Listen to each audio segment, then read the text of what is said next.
probably the best way of separating oneself. Like it would be to disassociate from what is and effectively impose, but it's a little different, but the effect is the same, of career out there, thing that kind of happens in life that I see and observe or whatever, that is meaningful.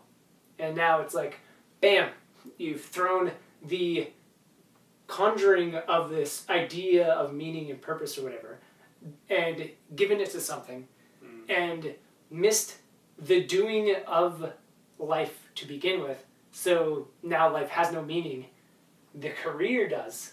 Your life has no more meaning. Your identity with that does. You're a gamer, a writer, a musician, analyst of this, a thing of that. Like, you know, something out there. The things that you identify with that are beyond you and who you are.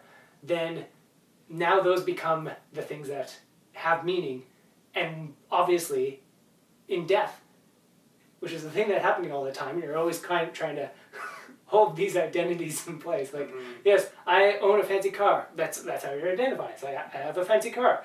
You know, gotta keep that. If that car goes, that's a death, and it becomes something else. Whatever it is, if whatever you have at the end of your life, if you're still in the framework, in that qualitative state of attachment to things out there, you still have not found meaning here. All of this stuff is dying at the end of life.